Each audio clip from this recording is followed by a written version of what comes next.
Então tá, aparelhados, aparelhenses, aparelhistas, aparelhários e aparelheiros. Eu sou o Henrique, esse é o episódio número 53 do podcast do blog Aparelho Elétrico. Bora ligar o aparelho.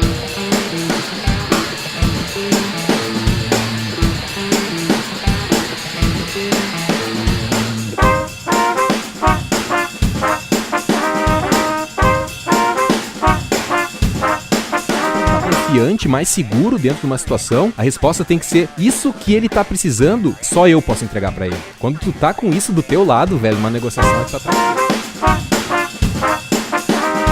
Raiva é uma palavra forte, mas eu tento desfazer aquilo que me criou o sentimento ruim, no caso. Acontece.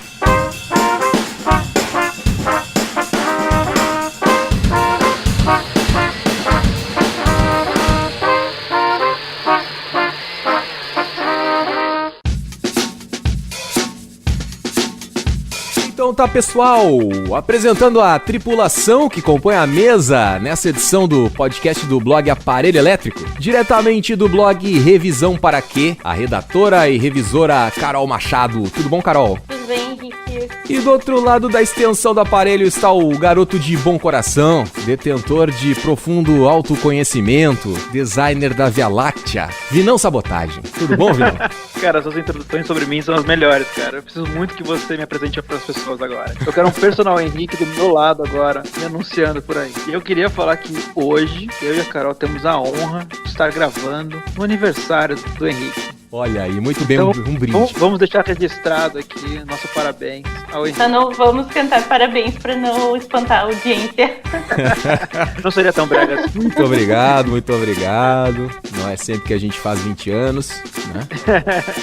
E hoje a gente vai falar sobre como gerenciar o emocional em uma negociação, logo após os comentários e recados da direção. Previously on Aparelho Elétrico.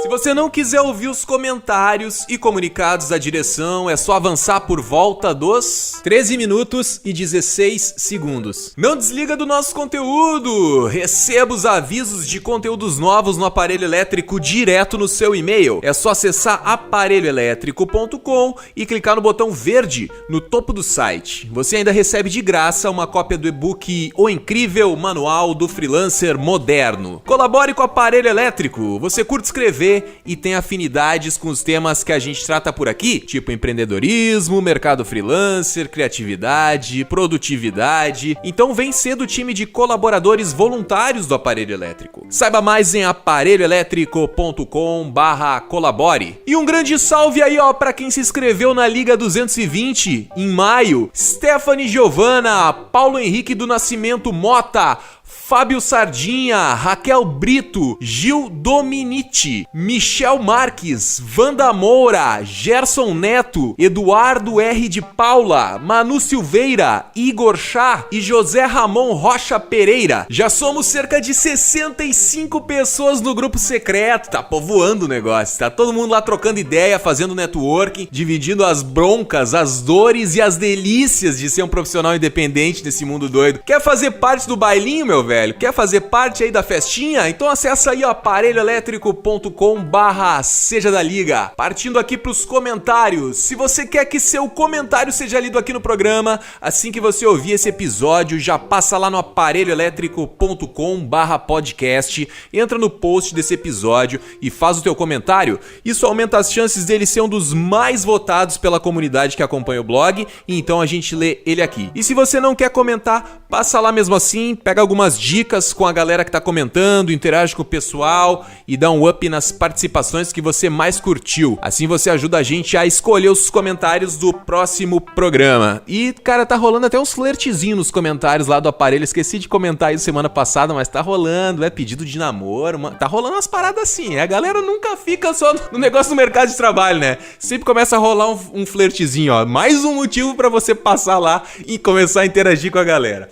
O assunto do podcast anterior anterior foi projetos de risco. E quem ranqueou alto nos comentários foi Alan Denis. Grande Alan. Super concordo com o Henrique, com a questão de não atrelar o pagamento ao término do projeto, ó. Até que enfim é uma pessoa com bom senso, ó. A gente tá sempre correndo atrás da grana e quando aparece uma oportunidade de receber adiantado, eu não perco. Sempre passo na proposta o valor à vista com desconto. Também para não correr o risco de não receber no final do projeto, ou mesmo o cliente abandonar o projeto já no fim e eu ter trabalhado e ficar sem receber. Já em relação ao portfólio, concordo com o Vini. O meu portfólio está desatualizado, mas mando outros projetos já desenvolvidos. Indico alguns clientes para pegarem referências minhas. São as garantias. Se o cliente não gosta do que viu, já não faz sentido me contratar. Mas se quer me contratar, vai ter que pagar adiantado e confiar.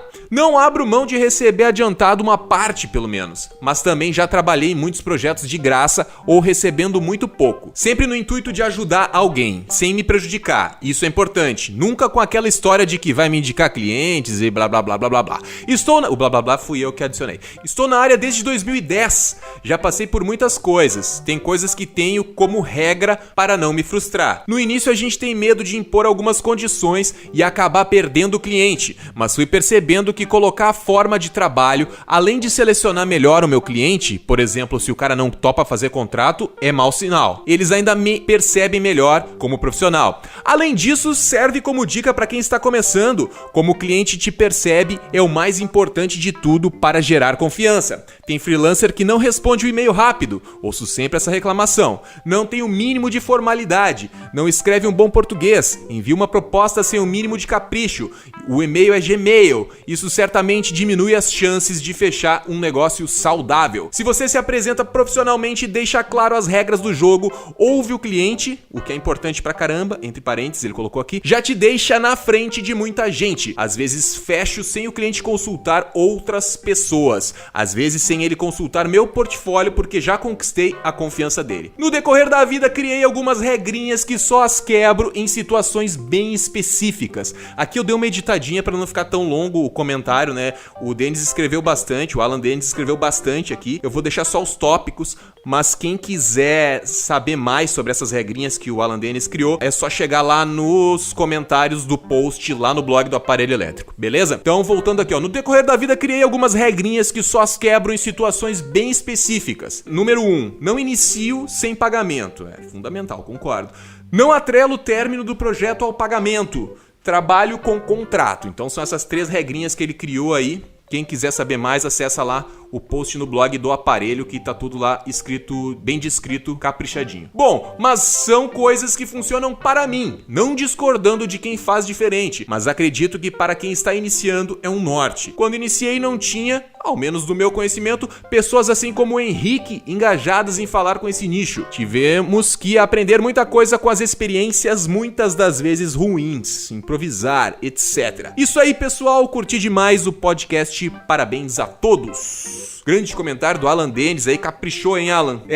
Eu sou assim que nem tu, assim, né, já comentei lá no podcast, batendo papo lá com o Vini e com o Pedro, que eu gosto de receber adiantado, né, eu acho que receber antes tudo, não apenas um pedaço, claro que isso é um modo de operar, dependendo do tamanho do projeto, tu ganha 55% do valor no início e 50% no final, né, aí se é um projeto muito grande, tu pode atrelar os pagamentos aos entregáveis, entregou um pedaço do projeto, ganha mais uma parcela do pagamento e assim vai indo. Eu gosto de receber adiantado tudo, né? Eu sempre deixo essa opção que nem tu colocou aqui, eu sempre deixo 10% adiantado. Gosto de receber assim, porque daí eu já fico com o dinheiro no bolso, né, cara? Já fico com o dinheiro no bolso, já dá pra investir em alguma coisa e tu com liquidez, né, com dinheiro no bolso ali, tendo esse capital de giro, digamos assim, tu tem poder de barganha com os teus fornecedores, né? Com algumas coisas que tu também precisa fazer, seja na tua vida pessoal ou na tua vida profissional, né? Então sempre ter o din-din no bolso é melhor, né?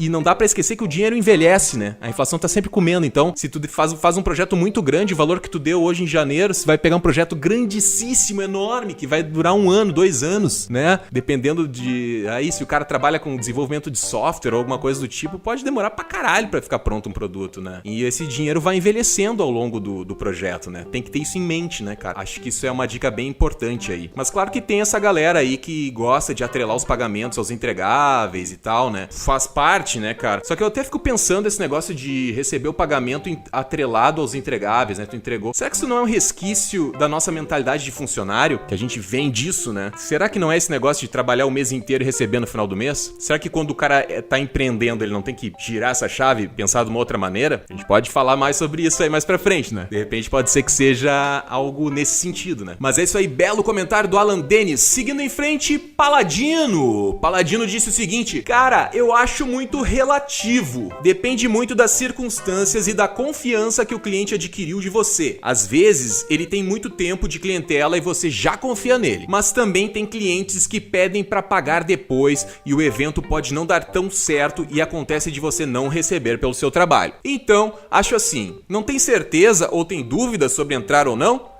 Nem entra. Os riscos de perda de tempo é muito grande. Tempo esse que você poderia estar estudando para aperfeiçoar o seu trabalho ou atendendo outro cliente que confia no seu trabalho e pague por ele. Esse é o comentário do Paladino. A gente tem que saber, né? Acho que o ponto central é isso. Tem que saber quando vale a pena e quando não vale, né? Acho que, se eu não me engano, eu até comentei lá no podcast que a gente não pode ser tão cartesiano, né? Quando a gente tá empreendendo, a gente não é mais funcionário, a gente não tem mais dinheiro garantido. Então, às vezes pode aparecer sim uma oportunidade boa e a gente pode deixar passar. Ah, não, se eu não tô ganhando 50% adiantado aqui, não vou fazer. E pode perder uma chance boa de um negócio legal. Só que, claro, cara, não é uma coisa que tu decide em 1 hora de papo com um cara que tu não conhece. Tem que entender qual que é o business dele, né? Quais são os riscos que esse cara também tá assumindo. Será que ele tá sendo só um oportunista e te pedindo pra fazer alguma coisa, pra acreditar no negócio dele? Tem pessoas que são oportunistas, então tem que parar e racionalizar, né? Botar na ponta do lápis. Será que realmente é um bom negócio isso que o cara tá me oferecendo? A gente tem que também estudar esse mercado onde o cara tá te oferecendo essa proposta. Vale a pena? Tem cabimento que ele tá te propondo? Tem que botar na ponta do lápis. Tá, mas vai oferecer o serviço a quanto? Vai oferecer o produto a quanto? Quanto que as pessoas vão pagar?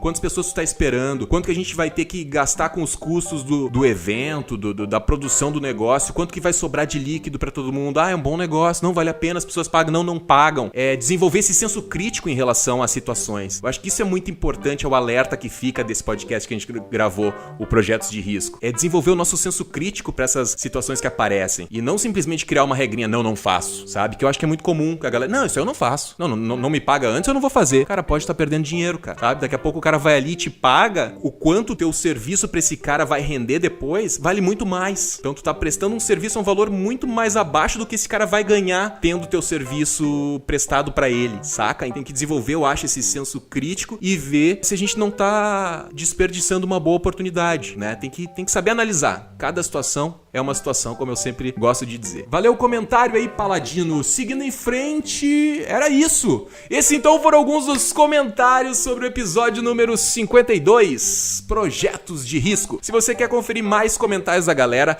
ou teve agora algum insight sobre o assunto, passa lá no aparelhoelétrico.com/podcast. Entra no post do episódio Projetos de Risco e participa do papo. Quanto mais pontos de vista sobre o assunto, melhor. Lembrando que a discussão tá sempre ativa por lá e não tem limite de caracteres. Pode soltar o verbo pra gente levar o assunto adiante. Agora sim, partiu pra pauta de hoje. Como diria o teu amigo Roberto...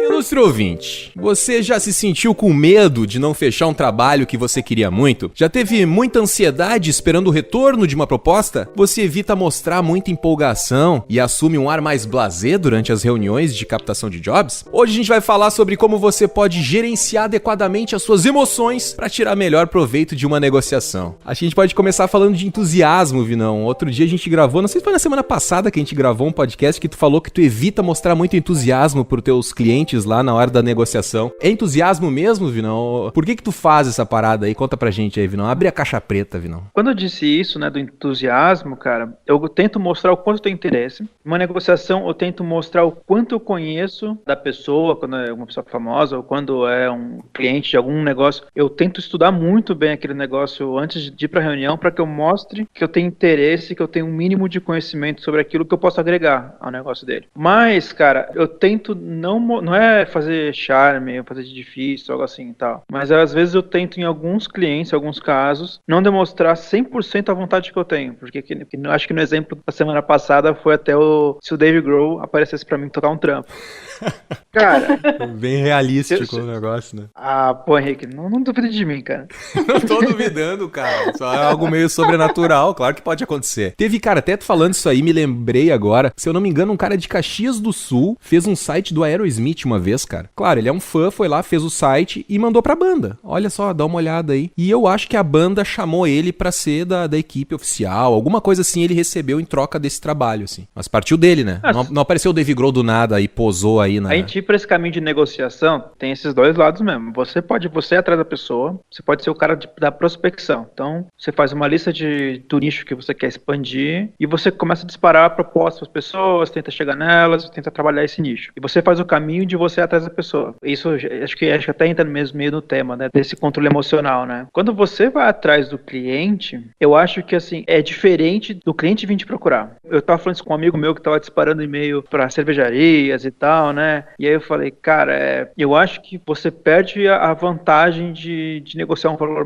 melhor. Você perde muita vantagem, mas você tem que ser visto. Não tô indo contra quem faz isso, tá? A não ser que você seja um daqueles indianos chatos, cara. Indianos são muito chatos, cara. Nossa, cara. Sério, não, é verdade, cara. Indianos são muito chatos. Às vezes eu dou bola pra alguns, cara, que me procuram e adicionam. Aí eu começo a trocar ideia. Aí eles falam, pô, você não tem nenhum trabalho? Eu falei, pô, por enquanto não. Eles continuam muito chatos. Mas enfim. Acontece comigo também isso, cara. Tem um indiano que tá toda semana ele manda, e aí, tem alguma coisa nova e tal. O pessoal vai nos xingar aí, Vinão, que nós estamos generalizando que todo indiano é chato. Mas, cara, alguns são. Não sei se todos, mas tem indiano que é chato. Nessa questão de trabalho, sim. No restante, talvez não. Mas o que eu tô querendo dizer é assim, quando alguém me procura, e alguém que eu gostaria muito de trabalhar, aqui em casa, eu fico felizão. Eu conto pra Nini, eu conto pros amigos, caramba, que legal, eu tendo uma reunião com tal pessoa. Tô quase fechando um job com tal pessoa. Ou com tal marco, não importa. Aí eu me preparo psicologicamente, cara, pra chegar lá de igual pra igual. Independente se for, eu sei que eu trabalho com umas pessoas mais famosas, mas tipo, independente que seja uma empresa. Pô, aí você vai chegar lá, você tem que se sentir bem no lugar que você vai estar na reunião, etc. Eu tento me programar pra chegar lá de igual. Mesmo que eu queira muito aquele job, tipo, me desculpem o termo, mas eu não vou abrir as pernas pro cliente, assim. Nesse primeiro momento eu tento ser firme e mostrar meu valor. Por mais que é um job que eu queria muito fazer, que eu talvez nem cobraria fazer, eu tenho que, naquele momento, naquele primeiro encontro, tentar mostrar o quanto eu quero, mas não tudo do que eu quero. Não, legal. Eu acho interessante esse teu ponto de vista, porque a gente concorda em alguns pontos de coisas que tu falou, acho que a gente tem que ir confiante, e pra ir confiante a gente tem que estudar o cliente, que nem tu falou, né? Tu vai lá, tu vai atrás do cara, se eu não me engano, no outro programa que a gente gravou, tu falou que vai até o fotolog do cara, né? Pra colher informação sobre o cara, pra tu tá bem preparado, pra tu conseguir ter uma boa reunião e mostrar pro cara que tu entende do negócio dele. E isso acho que sim, é fundamental, mas ao mesmo tempo, eu gosto de mostrar entusiasmo, cara. Eu gosto de mostrar, dizer assim, cara, que projeto legal, tô bem afim de fazer o teu projeto. Eu particularmente gosto, e não significa que eu vá ceder se o cara disser assim, não, eu tô vendo que tu tá muito afim de fazer o projeto, então faz por 10 pila. Não vou fazer. Eu sei até onde eu posso ir, sei qual que é o meu valor, mas ao mesmo tempo eu mostro muito entusiasmo pro cara, porque eu particularmente gosto de trabalhar com pessoas que são entusiasmadas. Por exemplo, se eu vou convidar alguém pra formar uma banda, ou pra criar um blog novo, criar um projeto novo, eu quero que essa pessoa tenha entusiasmo com essa ideia. Se essa pessoa começar a ver as questões negativas, mas isso aí não sei o que, mas não sei o que, vai dar muito não sei o que, eu já vejo que essa já é a pessoa que não dá pra trabalhar comigo, sabe? Ou se fica muito blasé, eu vejo que aquilo não comove a pessoa, não move ela, não motiva, não inspira, eu já penso, cara, não vai dar certo. Então, eu sempre penso assim que, porra, eu acho que o cliente vai gostar de saber que eu tô apaixonado pelo projeto dele, que eu tô afim de fazer. Claro que não vou fazer um negócio fake, né? Se eu não tô afim, não tô afim. Por isso que é sempre bom pra gente trabalhar com clientes que a gente gosta, né? Que são capazes de promover desafios que a gente tem interesse de trabalhar, né? Com eles. Não é que quando eu negocio, quando eu tento segurar o meu entusiasmo, que eu faço o blasé, que eu falo assim, deixa eu olhar minha agenda. Algo assim. Esse mês eu tenho que ver se eu consigo te encaixar. O cara zeradinho, né? Não tem nada de coisa na agenda. Não nego que eu já fiz isso, mas eu fiz isso por outros motivos. Mas assim, eu tento ter uma relação muito mais profissional, eu mostro entusiasmo, eu deixo bem claro quanto eu quero trabalhar com a pessoa, só que eu acho que a diferença entre remédio e veneno é a dose. Lógico, talvez a minha dose de entusiasmo que eu falo que é o que eu seguro, talvez pra outras pessoas isso nem seja necessário segurar a onda. Mas digo assim, pô, sei lá, que nem eu falei, o Dave Grohl liga pra mim e fala, pô, peguei seu telefone aqui com fulano, queria ver se quer trampar comigo. Tipo, você pode vir pra cá, pra Los Angeles, semana que vem? Cara, de alguma maneira eu tenho que segurar a onda. Eu não posso chegar pro cara e falar assim, pô, claro, desmarca o que for. Meu Deus, lógico que eu quero, lógico que eu vou. Não, eu tenho cara, que falar. também não pode parecer júnior também, né? Não pode dar muito faniquito, né? Não pode ser fanboy. Fanboy. É né? isso, Não pode eu não posso ser fanboy. Esse meio que eu escolhi trabalhar nesse nicho, né? As pessoas têm mais nome e tal, cara. Eu tenho que realmente não fingir, porque eu acho que realmente que são pessoas normais, como qualquer outra, só tem mais exposição. Eu tenho que lidar como naturalidade, cara. E eu acho que é por isso que eles que trabalham comigo, porque eu não fico babando o ovo, entendeu? Pra mim é uma pessoa comum. Não, eu concordo. Eu não tô dizendo que eu babaria o ovo e trataria como uma pessoa além do, sabe? Uma pessoa diferente dos demais. Isso eu não faria também. Eu seria profissional, mas ao mesmo tempo eu diria, pô, cara, dá pra fazer um trabalho muito legal. Dá pra fazer um negócio muito legal. Já tive até algumas ideias aqui, sabe? Eu daria algum entusiasmo, mostraria pro cara que, opa, o cara tá alinhado com o que eu quero, o cara tá afim de fazer. Isso. Mas só que eu acho que na parte que eu acho que é a parte que mais duvida da negociação, que é a parte de dinheiro, ou das condições de trabalho, tempo e o que for, cara, esse começo ele te entrega tanto, cara, que às vezes ele te dá uma brecha pro cara te explorar na frente. Então, assim, que nem eu falei, cara, eu vou falar que eu tenho ideias. Isso aí, cara. Eu vou conquistar, cara, é uma conquista, cara. Eu vou conquistar o cara querer muito trampar comigo. Se eu for um cara babaca de blazer, cara, o cara não vai querer trampar comigo. Mas o cara só é explorado, Vinão, se tu deixar ser explorado. Ah, mas eu deixo, cara. Eu sou foda, cara. Então eu tenho que me proteger, cara. Ah, tá. Agora então tá, tudo bem. Mas vamos botar a Carol na conversa aí, Carol. Algum insight aí, como é que é no mundo da revisão aí, no mundo da Carol? Puxa, agora eu fiquei até sem graça, né? Que eu vim trabalhar aí só com as estrelas e tal, e eu, uma humilde revisora, vou parecer meio boring. Mas essa coisa do entusiasmo, pra mim, eu acho que é mais fácil de gerenciar, porque tanto por estar longe, e eu negocio muito por escrito, né?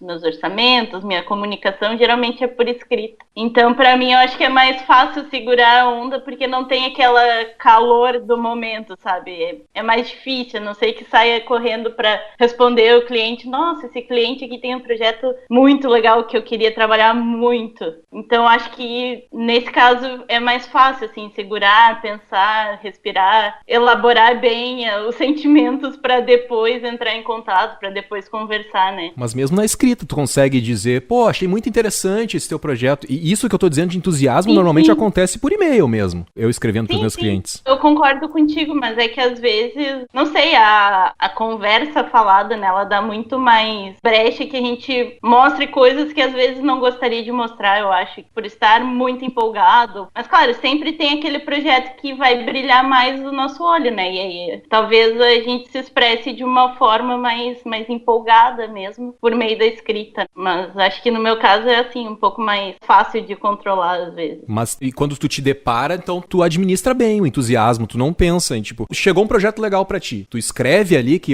quero fazer esse projeto, ou tu simplesmente, o valor pra esse projeto é tanto. É difícil surgir algo muito diferente, sabe? Que eu diga assim, nossa, esse aqui realmente vai fazer uma grande diferença, sabe? Embora tem alguma coisa de criatividade no meu trabalho, ainda tem também uma parte bastante burocrática, né, da qual eu não posso fugir. Então, também essa coisa de, já tive aqui várias ideias, não sei o que e tal, pra mim já não se aplica tanto, sabe? Então é uma coisa mais contida, assim, uma coisa... Mas claro, às vezes a pessoa chega com um material muito bom, mesmo alguma coisa de literatura que seja muito interessante, ou às vezes até trabalhos acadêmicos da área de linguística, que pra mim me interessa, eu vou ler aquilo ali, não vai ser só um trabalho que eu vou fazer ali, às vezes mecanicamente, mas vai ser algo em que eu posso investir mais até do meu conhecimento, sabe? Então, às vezes a gente se empolga mais com coisas que nos são mais próximas, né, no caso. E aí a gente diz,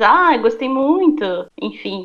coisas desse gênero, e às vezes até por querer fazer muito aquele trampo, às vezes faz até mais barato que seja, ou alguma coisa assim, ou não dá desconto, mas a pessoa quer pra daqui 2 dias, sabe? E aquilo ali tu tá achando muito legal, e aí tu acaba cedendo mais fácil, eu acho, assim, como o Vini falou, tu acaba te deixando explorar um pouco mais. Esse negócio de se deixar de explorar é que é foda, né? Isso aí não... Esse que é o ponto, né, que eu acho que permeia o meu ponto de vista e o ponto de vista do Vini define, né? Que de repente divide, né? Eu sei que ao mesmo tempo que, tipo, por mais que eu esteja empolgado pra fazer aquele projeto, eu sei qual que é o meu número ali em termos de valor, em termos de prazo. Eu preciso disso aqui, é o mínimo que eu preciso pra fazer esse projeto. E aí, demonstrando empolgação ou não, se o cara quiser, não, Henrique, eu tenho só metade disso aí, né? Se ele tiver com a malícia de tipo, não, o Henrique gostou demais desse projeto, então eu vou jogar o preço lá na metade e vou pedir na metade do tempo do que ele me propôs, porque eu senti que ele tá muito afim de fazer. Ele vai ouvir um sonoro não. Eu vou dizer, cara, não dá. Gostei muito do projeto, mas nessas condições eu não faço. Eu queria dizer uma coisa que pra gente, por exemplo, que já trabalha há um tempão, tanto como freela ou como experiência mesmo de trabalho, é mais fácil a gente se impor esses limites, né? Pra pessoa que tá começando agora, talvez ela se empolgue só por ter um trabalho, que às vezes já é muito. Então, pode ser não tão simples assim tu chegar e dizer pro cliente, não vou fazer, não posso fazer isso aqui, não consigo fazer dessa maneira, sabe? Por isso tem que ouvir esse podcast, por isso que a gente tá gravando.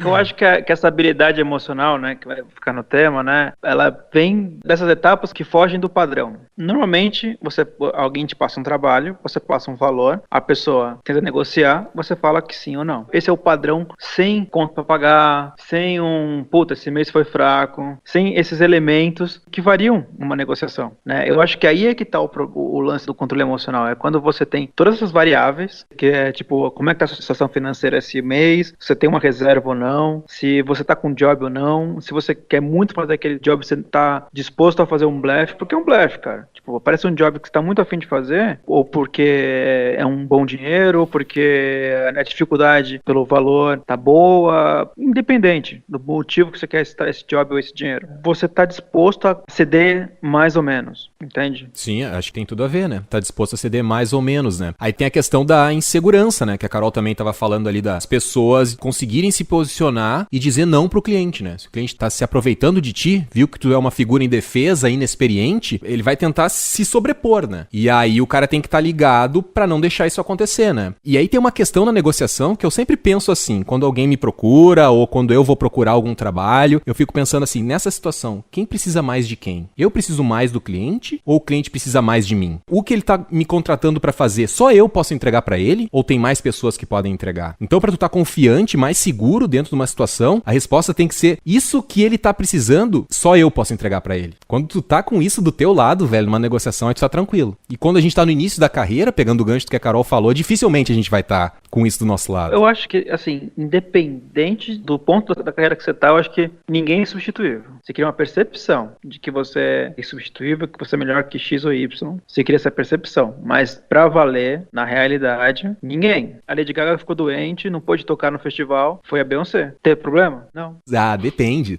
Teve gente que queria ver. O pessoal que assistiu ao Maroon 5 no Rock in Rio ficou chateado. Não sei, né? Claro que um jeito tu dá, né? Mas tu quer. Que nem a gente deu o exemplo da Harley Davidson esses dias no podcast aí. Quando tu quer comprar moto, tu quer comprar uma Harley Davidson.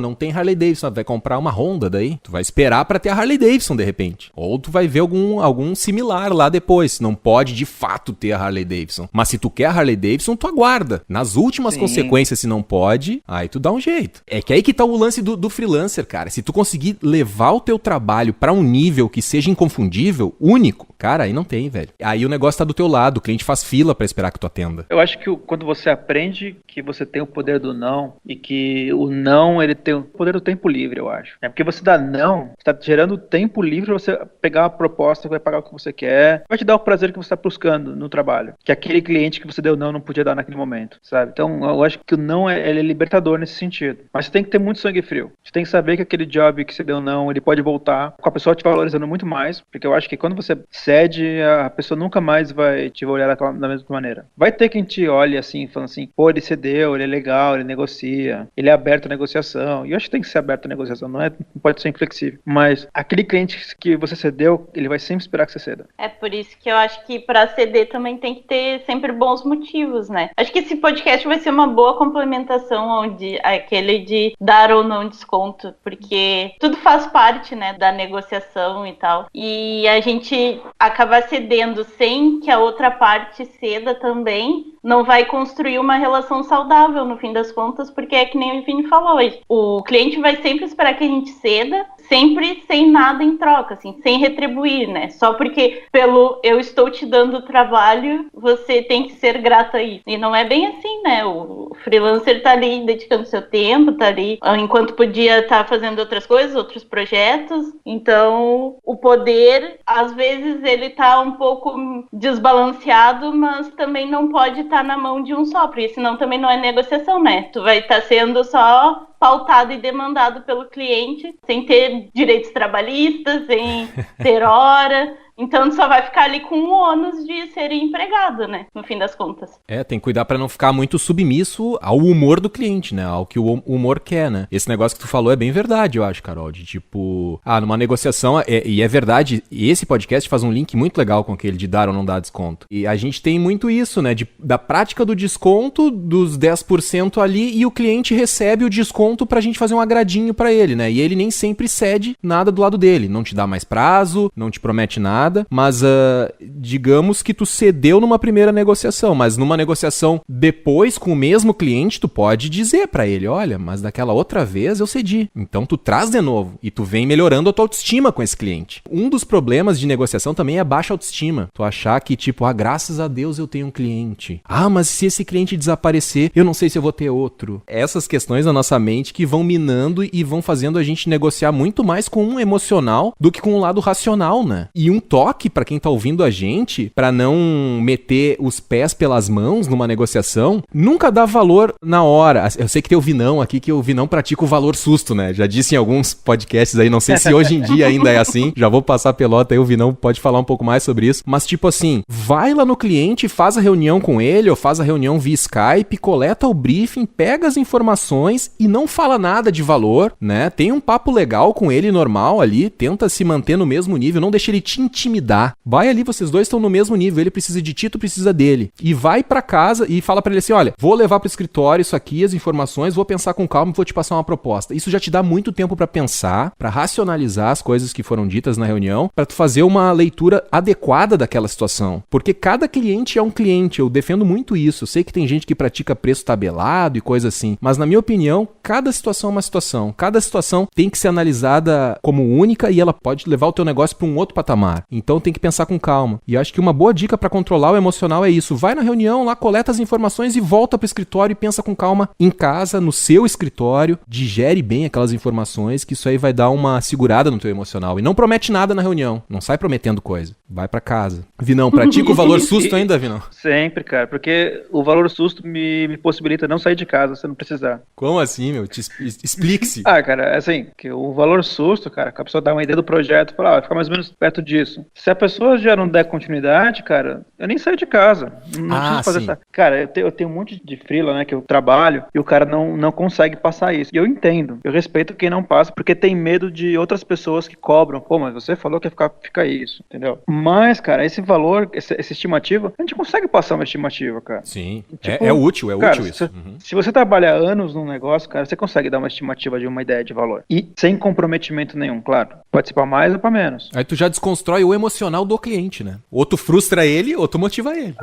Pode ser que eu dê uma faixa e o cara fala assim, puta, metade do que eu achei que ia ser. Pode ser. Aí no caso não é um susto, é um carinho, né? Sim, aí tu motiva o cara. Não, é com esse cara que eu quero fechar. O Vinão tá bom, aí o valor tá legal. Quem dera fosse sempre assim, né? Geralmente é o contrário. Putz, o dobro do que eu queria pagar. Isso que a Carol falou, o poder tá na mão dos dois, né? Tem um equilíbrio, cara. Esse é o maior problema, assim, numa negociação. Que isso demora muito pra gente conseguir. Até hoje não tenho essa dificuldade. Tem momentos que eu chego lá empoderadão. Chego lá, tipo, com moral. Mas tem jobs que, tipo, ainda chego, eu tenho que construir, entendeu? Porque, por exemplo, quando alguém vem de indicação, já vou com poder. Quando alguém chega porque viu algo que eu fiz, eu chego com poder. Quando é aquela pessoa completamente aleatória, que veio porque um amigo de um amigo, que não faz nem ideia do que você faz, indicou porque alguém só precisa do que você faz, não de como você faz, entende? Quando chega nessa situação que, tipo, a pessoa não te pesquisou, ela não te buscou porque ela teve referências de você, a única coisa que ela sabe sabe é que você faz o que ela precisa. Você tem um poder de barganha muito menor, na minha visão, né? Meu ponto de Vai vista. de encontro ao que eu tava falando antes, de tu fazer algo único. Tipo, tu faz algo único quando um cara te indica, outra pessoa. Ah, não, esse cara, eu quero já o Vinícius, porque meu amigo indicou o Vinícius. E não é porque, eu preciso de alguém que faz site. Né? Qualquer pessoa faz site. Mas o Vinícius faz os sites do caralho. Já chega pifado pra ti, né? Eu tenho um volume de clientes que chegam com essa percepção e tem um outro grupo que chega com a percepção de eu só preciso de um site. Uhum, Que nem, por exemplo, eu tô fazendo um trabalho agora para uma hamburgueria. A essa hamburgueria, eles contrataram outra pessoa para fazer a parte de identidade visual. É um exemplo simples, assim. Ele veio por indicação, veio através de um amigo meu, que me indicou, ele viu com quem eu trabalho, achou legal. Porém, ele não necessariamente, isso assim, já foi negociado, foi fechado, beleza, mas ele não necessariamente, ele entendeu, por mais que eu mande todo um documento explicando o trabalho e tal, ele não entendeu necessariamente o que eu faço, como que eu trabalho, por que eu trabalho dessa forma. Então, pra ele, tipo, não, faz aí, só preciso um negócio aí, entendeu? Uhum. Ele não me contratou querendo algo foda. Ele só precisa de alguém pra resolver o negócio dele. Então, essa percepção, ela é muito de cliente a cliente. Porque assim, cara, a gente como profissionais livres, né, a gente joga, assim, a rede e torce pra vir o que você quer, né, cara? Mas só que, às vezes, vem umas pessoas aí meio perdidas aí, que não sabem o que tá acontecendo. Sim, mas é como tu falou, né? O teu poder de barganha pra um cliente que te procura pelo que tu faz. O teu poder de barganha é mais baixo, porque, tipo, não, se tu cobrar mais caro ou tu começar a fazer muito charme, ele não, vou pra outra pessoa. Ele não tá querendo, de fato, o Vini Campos. Ele tá querendo um designer pra fazer o site dele, ou a identidade visual dele. Não quer o Vini Campos, quer um designer. Mas eu acho que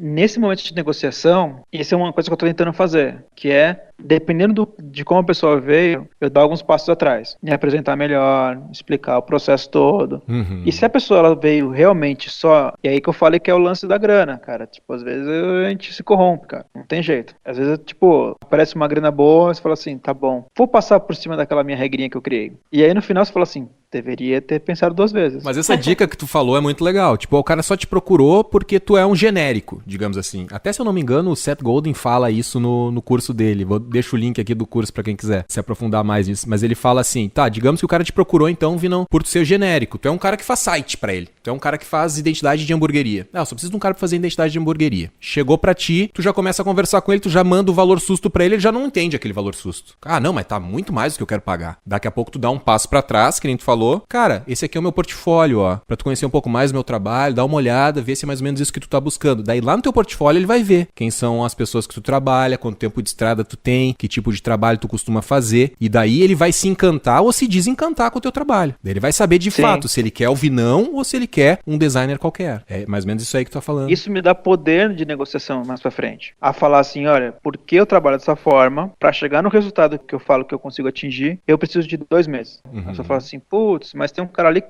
falou que faz em uma semana, 2. Fala assim, então, é por causa daquilo tudo que eu te contei lá atrás que eu preciso disso. Tudo isso vai te ajudando nessa negociação. O cara entender o valor, o cara entender por que você negocia algumas coisas, entende? Apenas pra mim, né, eu acho que assim, eu não sou um cara que eu posso falar que eu entrego no prazo. Isso eu vou falar um negócio que eu não sou essa pessoa que fala assim, nossa, eu cumpro todos os prazos que eu prometo. Não, infelizmente eu não sou esse cara. É algo a ter trabalhado ainda. Mas, cara, eu prometo qualidade, eu prometo outras coisas. Então, meus valores são outros. E eu acho que isso ajuda na negociação com o cliente, sabe? Você chegar a deixar claro os valores, o que o cara vai receber. Para alguns tipos de projeto, cara, prazo é importantíssimo. Então, no meu caso, eu já deixo bem claro assim, olha, pode ser que não saia no prazo que você quer. Me dá uma data limite, senão tem chance de não rolar. Tem várias coisas que a gente pode negociar, né? Eu tava pensando agora, tu falou aí, dá uma olhada aqui, né? Que essa recomendação que a gente falou, não, dá uma olhada no meu portfólio, aí tu conhece meu trabalho e tal. E eu me lembrei que também tem profissionais que... A maioria dos profissionais eu acho que eles pecam pela falta de autoestima. Né? Muita insegurança, muito medo de dizer não, muito medo de passar o valor que acha que é justo, sempre vai para um valor muito baixo, com medo que o cliente corra, e acho que peca por isso. Mas também tem o profissional que peca pelo excesso de autoestima. Tem aquele cara que se acha bom demais para qualquer trabalho. Esse cara não vai dar o valor que eu quero, esse cara não vai dar o prazo que eu quero. E aí tu começa a te tornar um profissional difícil de negociar também, né? E isso, se tu não tomar cuidado, tu inviabiliza o teu negócio, né? E aí tu começa, mas cliente nenhum quer pagar meu preço, não sei o que lá. Esse cliente não quer pagar teu preço porque de repente tu tá trabalhando mal o teu marketing, né? Tu não tá captando os clientes corretos. Carol, já sofreu aí com o excesso de autoestima, Carol? Tipo, não, esse cara aí tá querendo pagar muito pouco, eu sou muito boa, eu sou dona do Revisão Pra Quê, que tem 3 milhões de acessos por mês, esse cara não tá entendendo com quem que ele tá negociando. Como é que é isso aí, Carol? Às vezes acontece, né? Mas é que hoje em dia, como eu disse lá no início, tá muito mais fácil de sofrer pelo excesso de autoconfiança, pra mim, no meu caso específico, do que pela falta, porque, por exemplo, a gente vai criando redes de segurança, né? Para mim, meus clientes recorrentes são minhas meninas dos olhos. Eu tenho que agradá-los sempre que possível, porque eles me dão essa segurança de poder negociar melhor outros contratos, outros trabalhos. Por exemplo, uma pessoa que quer revisar um livro na vida. Então, para mim, é mais interessante eu cobrar dessa pessoa um valor mais alto, porque ou eu vou fazer horas a mais no meu dia para conseguir atender. Então, acho que essa coisa de ter os clientes recorrentes acaba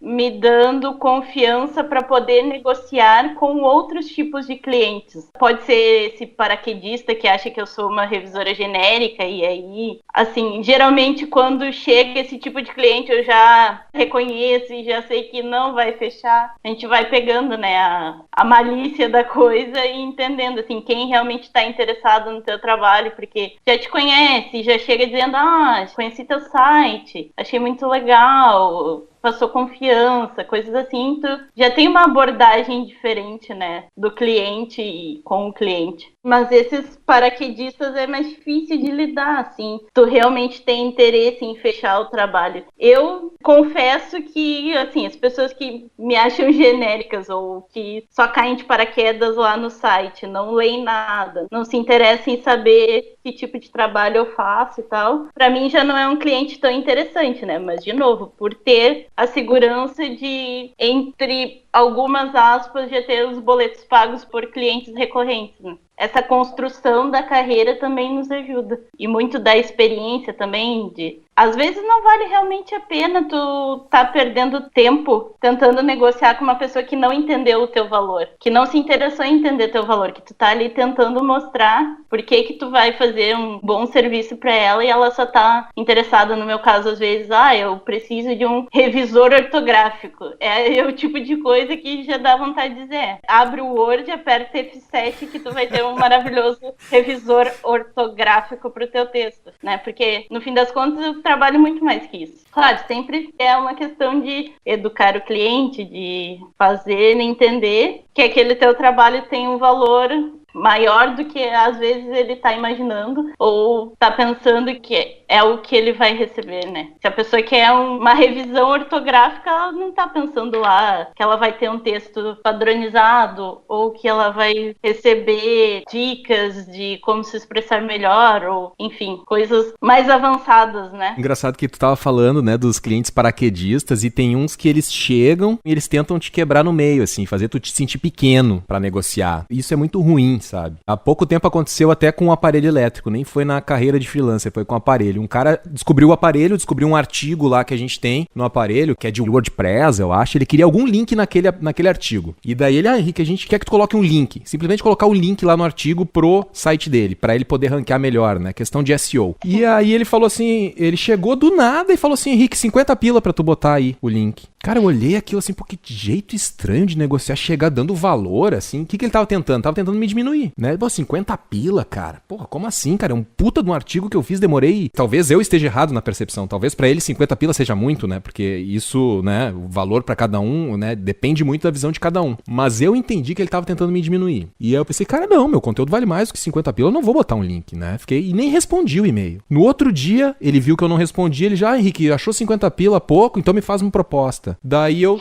cara, pra fazer isso, o dinheiro que eu acho justo é esse, não sei o que, eu faço desse jeito e não botar um link ali. Eu expliquei todo como a gente poderia trabalhar e apresentar a marca dele pros leitores do aparelho e tal. Não fazer daquele jeito, simplesmente colocando um link. Isso o aparelho não faz. E aí, ele falou assim, esse valor que tu tá cobrando são 4 vezes mais do que o valor desse site aqui, que é muito mais conceituado e melhor que o teu site.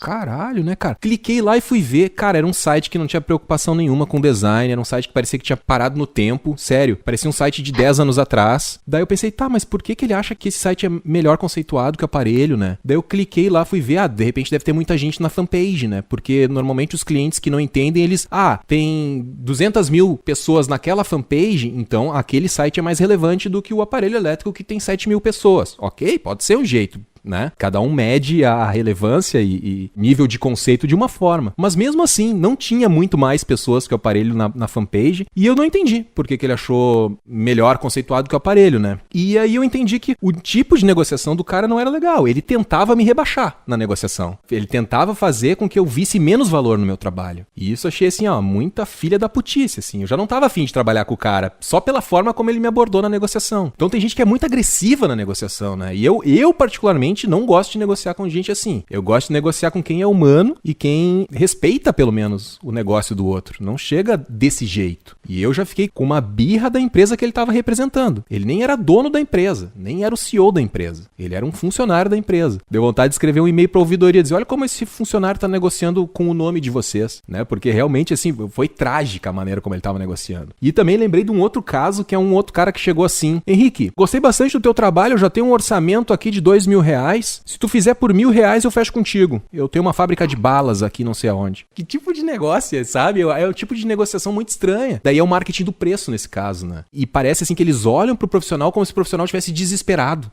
Não, eu faço, eu pego. Esse desespero, né? Eles tentam... Parece que quem tem a grana na mão é que tem o poder. E nem sempre é assim, cara. Nem sempre é assim. Às vezes tu tem dinheiro na mão e tu não é capaz de comprar o que a outra pessoa, o serviço da outra pessoa. É aquela velha coisa que a gente fala, né? São as camadas, né? Tu é popular, tu é pleno ou tu é premium, né? Às vezes gera uma confusão, né? A gente precisa entender com quem a gente está negociando, né? Tem que entender quem a gente é, onde a gente está nessas camadas e se o cliente que a gente está negociando também está dentro dessa situação, né? Mas eu me lembrei desses casos, assim, e é uma coisa que, eu fico assim meio indignado, sabe? Porque eu acho o tipo de negociação que é triste, né? É triste ver que o cara tá chegando desse jeito. Eu tenho um cliente, ele é dessa questão assim meio do preço, sabe? Ele trabalha com produtos que dependem de matéria-prima, que depende de uma fabricação, que depende de vários custos, né? Então ele é um cara que ele já tem por hábito dele ser um negociador muito duro. Briga, né? Por margem sempre, né? Sempre quer ter mais margem, né? Diminuir a tua... Isso, né? Isso no negócio dele, né? No giro do negócio dele, né? Então ele já tem esse hábito, né? Eu tenho uma percepção de que desse cliente, né? Que ele é um cliente que ele é de uma outra era. Ele é bem mais velho. E eu acho que essa percepção que a gente tem de que o cliente que tem uma empatia, que joga junto, que eu posso chegar claramente e falar assim, quanto que você tem aí? E eu falar se aquilo tá dentro ou não,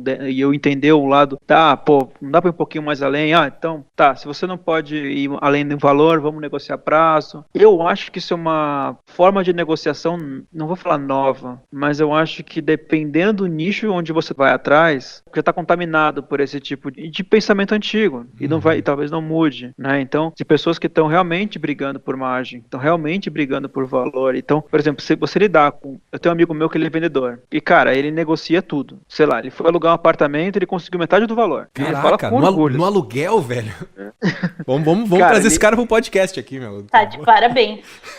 Não, cara, ele negocia tudo, assim, cara. E é vendedor, assim, que você fala assim, caramba, vou pra casa dele pra tomar uma cerveja, eu saio comprando coisas. Eu ainda tenho um hábito de não negociar com ninguém, praticamente. Então, se alguém for trabalhar comigo, não mandem currículos, porque é raro ter contratado, tá? Mas quando alguém me passa o valor, cara, é o valor. O que pode acontecer é que eu achar que eu não posso pagar aquilo, e aí eu não negocio, cara. Tipo, fala, beleza. Ou eu vou atrás de outra opção, ou eu vou, tipo, no máximo tentar viabilizar aquilo parcelando, ou vendo como é que eu posso fazer. Jogar pra frente, um pagamento. Mas eu tento ao máximo não baixar o valor da pessoa. Não negociar, cara. Porque eu acho que, tipo, é tão cruel, cara, você chegar e negociar o preço de alguém, cara. Você chegar e falar, tipo, não, você não vale tudo isso. Isso serviço, tu quer dizer? Não. Tipo, isso sim. Eu digo, alguém me contrata, sei lá, minha máquina de lavar deu problema. Vou chamar um cara pra mim aqui. Tem várias pessoas que chegam e negociam, cara, na cara dura, assim, dá pra fazer por tanto? Tipo, não, é tanto, beleza. Deixa eu ver quando eu puder, eu pago. Eu acho, e isso eu até falei e acho que não ficou claro no outro podcast lá de de desconto, que assim, eu pratico desconto. Eu tenho ali uma margem que eu coloco no meu preço e se o cliente me pedir 10%, eu dou 10% pro cliente pra ele se sentir bem. Ah, legal, ele pediu 10%, o Henrique viabilizou, vamos lá. Agora, mais que 10% não rola. E assim, eu também peço desconto, porque eu gosto de receber desconto. Só que assim, eu não peço mais desconto, já pedi, mas eu não peço mais desconto pra encanador, eletricista, sabe? Essas pessoas assim. E eu, engraçado assim, que tu vê gente pedindo desconto pra essa galera, né, que trabalha suado ali, que já ganha um din-din pouco até, né, na hora de, sei lá, fazer uma cirurgia plástica, não negocia. O médico deu lá, é 10k pra fazer isso aí. Ah, beleza.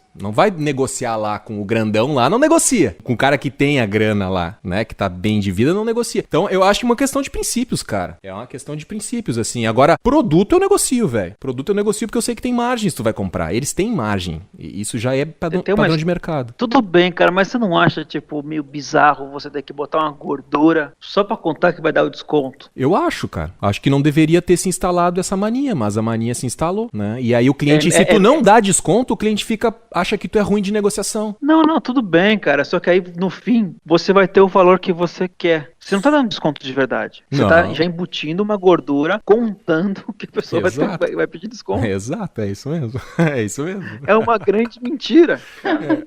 Mas às vezes a gente precisa mentir pra agradar as pessoas, afinal.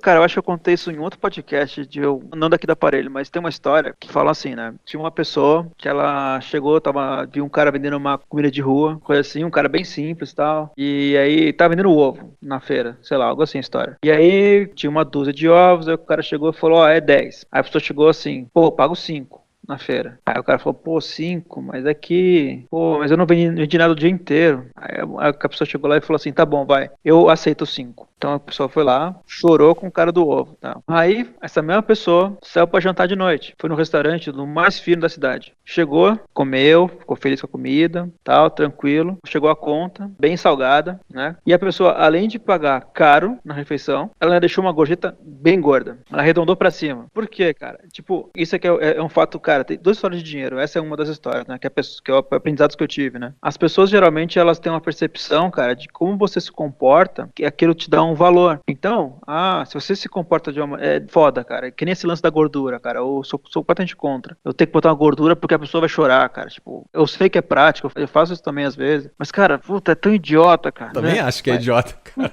Não sou da bandeira do desconto, mas acontece, né? As pessoas te julgam do momento que você dá a primeira resposta de e-mail. Ou a primeira vez que você atendeu o telefone. Se deu 3 toques, já tá sendo julgado. Se você não demorou 4 toques pra atender, você tá sendo muito julgado pela pessoa. Entende? O julgamento é o tempo inteiro. Então você tem que mostrar, às vezes, uma pessoa que talvez não necessariamente é você, pra que você tenha um ganho maior. Eu sou completamente contra isso, cara. Eu acho que, tipo, é o fim da picada, tipo, você tem que fazer esse tipo de coisa. Mas, cara, isso faz diferença na negociação. Por exemplo, quando eu comecei a minha carreira freelance, né? Porra, cara, eu era um fudido. Não que eu esteja muito bem hoje, mas eu era muito fudido de grana.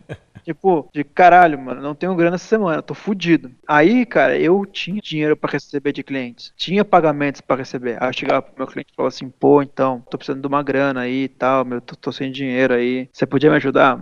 Cara, nunca me ajudaram. Assim, teve uma ou outra, mas tipo, a percepção que a pessoa tinha sobre mim virou uma pessoa frágil, entendeu? Muda completamente. Aí hoje eu tenho clientes que o cara chega pra mim e fala assim, eu posso te pagar daqui um mês? Tô apertado aqui, deu um problema. Eu posso estar fudido, cara. Aí eu falo, não, cara, beleza, daqui um mês você me paga. E isso, cara, eu percebi que deu uma diferença enorme na percepção das pessoas sobre mim, cara. É muito idiota, é muito imbecil, mas, tipo, tem uma diferença, cara. É bizarro. É empatia, né, cara? É que tu tem empatia pelo teu cliente. Tu sabe que ele tá num momento de dificuldade, tu vai ajudar ele. Isso cria um laço entre tu e teus clientes. Isso é ótimo, cara. Sim, teu lado da empatia, sim, mas o que eu tô querendo dizer da percepção é, quando eu me mostro frágil, a empatia não existe necessariamente. O que acontece quando você se mostra uma fragilidade, às vezes, cara, a percepção da pessoa não é necessariamente essa de empatia, é uma percepção... As pessoas tendem a querer se afastar de pessoas frágeis. Isso é natural. Tem muita gente que vê uma fraqueza do outro, não quer me associar a essa fraqueza dessa pessoa, entende? Não sei se eu tô captando bem, cara. Eu entendi o teu lado da empatia. Eu entendi assim, que tu tem empatia pelos teus clientes, mas quando tu tá num momento de precisar de empatia deles, eles não querem saber. Sim,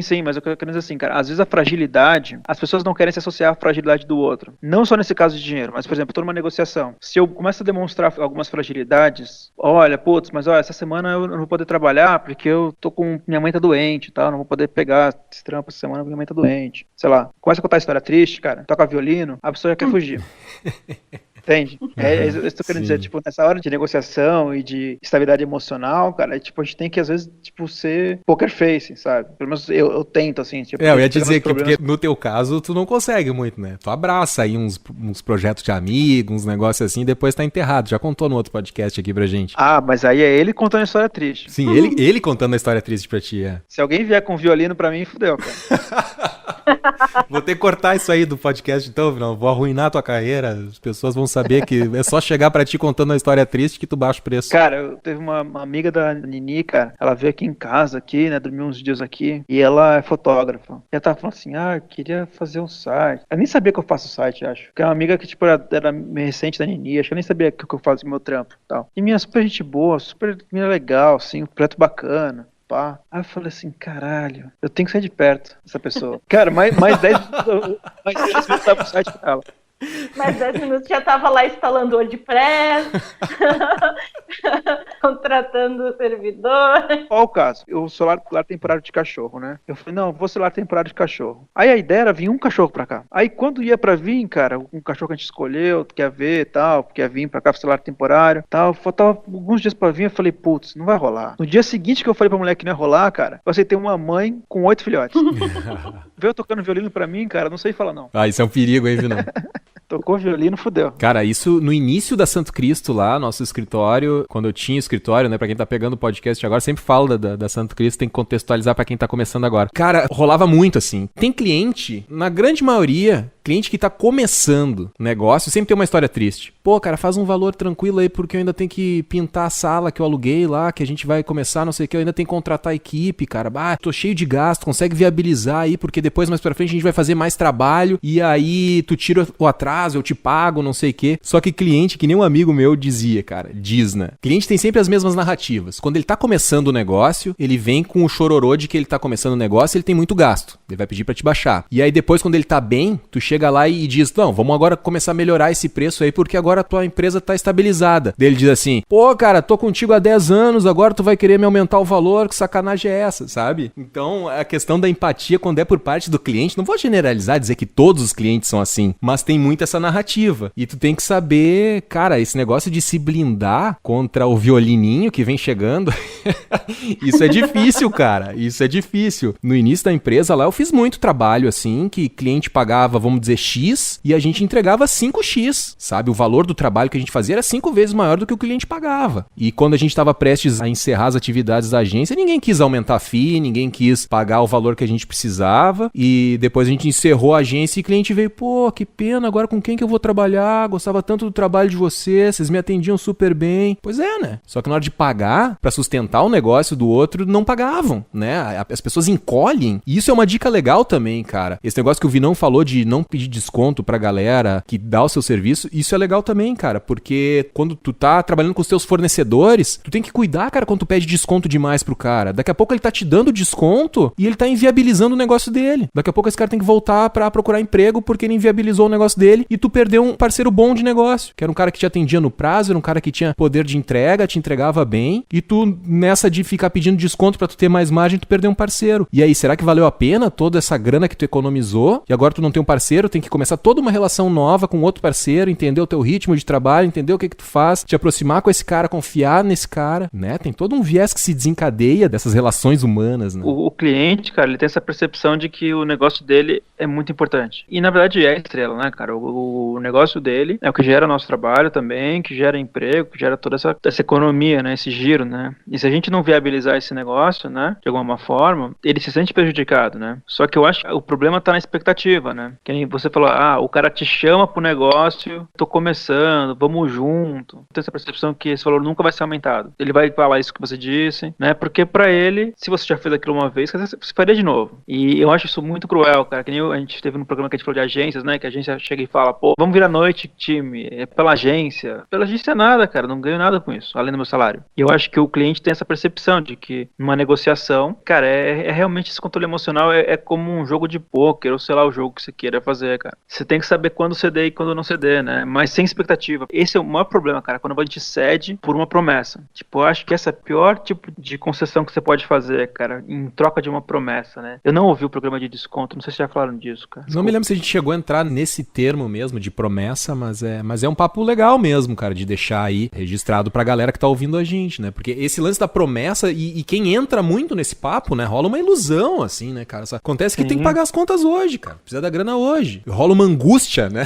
Pra ficar no tema emocional, não começar a falar só de desconto e negociação. Mas rola uma angústia por parte do profissional independente, porque ele tá começando. Daí ele recebe essa proposta, né? De tipo, não, mas mais na frente a gente negocia coisas melhores, vou te passar mais trabalho, vou te indicar um monte de gente. E aí tu fica na promessa. Isso aí não acontece, né? Ou até pode ser que aconteça, né? Não vamos dizer que todos os clientes não dão bola pra isso e não tentam ajudar o teu business. Tem cliente que ajuda sim, mas no geral ele tá focado no negócio dele, não no teu negócio. Então tu tem que saber até onde tu pode ir pra não viver de promessas, né?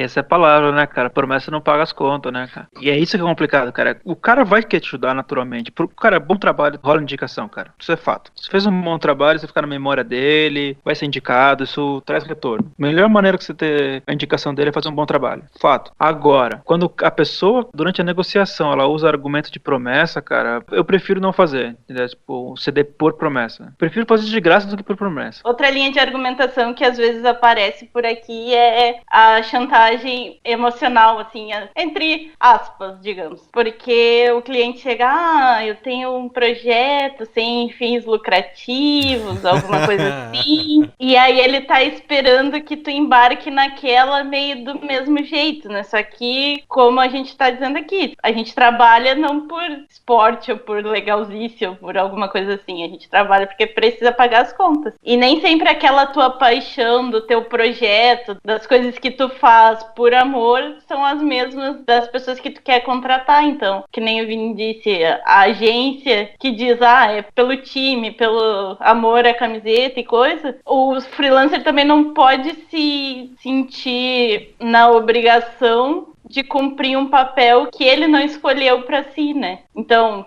tu tá fazendo isso aqui, é sem fins lucrativos, eu te entendo que tu não tem uma verba tão grande, mas ao mesmo tempo, eu preciso de tanto porque minha hora vale tanto, eu preciso fechar meu mês. Claro, não precisa dizer isso pro cliente, mas tem que ter essa noção, né? De não, às vezes, cair na armadilha, não que seja de propósito que o cliente faz isso, ou alguma coisa assim, mas tem essa pressãozinha psicológica aí de, ou meu projeto não dá muito dinheiro ainda, ou alguma coisa assim, e a pessoa também naquela ansiedade de pegar o trabalho vai embarcando sem ter noção de que aquilo ali não vai se pagar no fim do mês, ou não vai gerar aquilo que era necessário, né? Com certeza, isso aí me lembrou, não sei se já aconteceu contigo, Carol, mas tinha uma época que a galera do Greenpeace ficava aqui no mercado público, daí a galera que passava no mercado público ia ali pegar buzz e tal, e eles tentavam te abordar ali, né, pra passar a palavra do Greenpeace, né? Daí às vezes tu dizia, já aconteceu comigo de eu chegar e dizer assim, desculpa, cara, não tenho tempo. O planeta também tá com os dias contados, o planeta também tá com o tempo contado.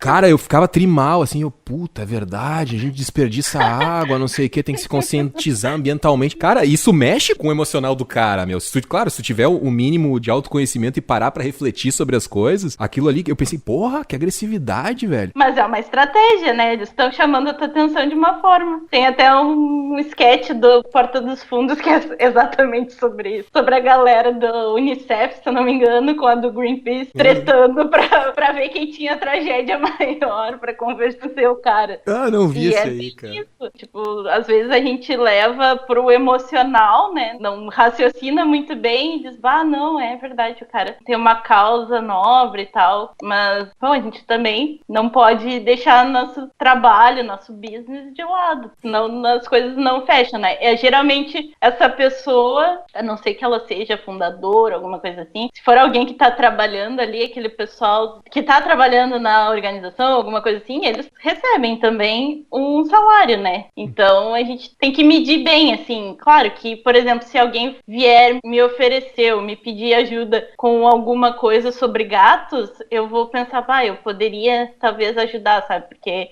meu calcanhar de Aquiles. Mas a gente tem que ver se é possível e se é viável. Também para não deixar a pessoa na mão, né? Porque às vezes tu vê que é inviável e acaba não sendo uma experiência legal para ti, nem pra pessoa que tá precisando de ti. Com certeza. Tipo, eu até acho bacana esse negócio de tu poder ajudar ONGs, né? Organizações que não têm fins lucrativos, uma causa que tu acredita, né? Tipo, sei lá, cachorrinhos, pega cachorro da rua, não compre, adote, entra numa ONG, ajuda, essas coisas. Isso é bacana, não é ruim, né? Não quero passar essa mensagem de que isso aí é coisa de picareta, de pilantragem, que oferece essas coisas. Não, tem pessoas sérias que realmente precisam de ajuda e precisam que pessoas qualificadas se envolvam com essa ONG para resolverem esses problemas, para chamar mais atenção para a causa, etc, etc, etc. Mas assim como a Carol falou, a gente precisa saber se a gente tá em condições de ajudar. Eu acho até bacana, reserva então um dia da tua semana, tu tá com o teu business bem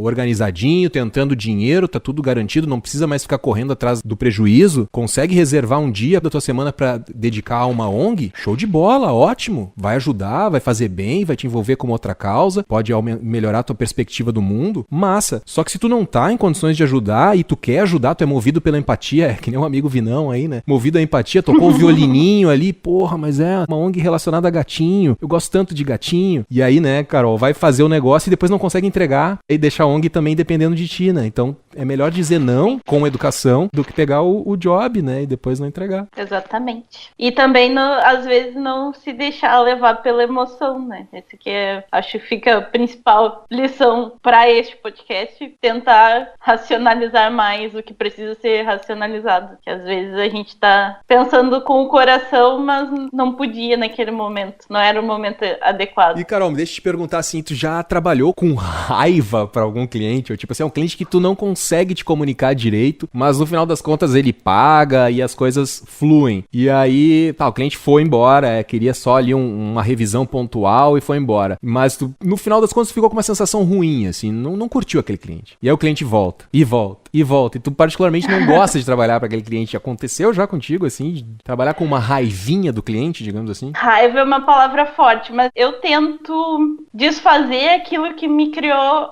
o sentimento ruim, no caso. Acontece de, às vezes, a pessoa, por exemplo, eu preciso disso aqui para daqui 1 hora. Aí, por algum, sei lá, passou uma palavra com uma letra trocada, sabe? E aí a pessoa volta com 4 pedras na mão. Mas, poxa, eu já tava fazendo o favor de revisar aquilo ali em 1 hora, sabe? Aí eu tento respirar fundo e dizer, olha, fulano, eu fiz isso aqui pra ti em 30 minutos. Põe a mão na consciência e vê todo o resto que eu te ajudei, sei lá, às vezes 2 páginas tem 300 alterações e tu tá me dizendo que isso aqui que eu deixei passar é o mais importante. Pensa bem se é isso mesmo.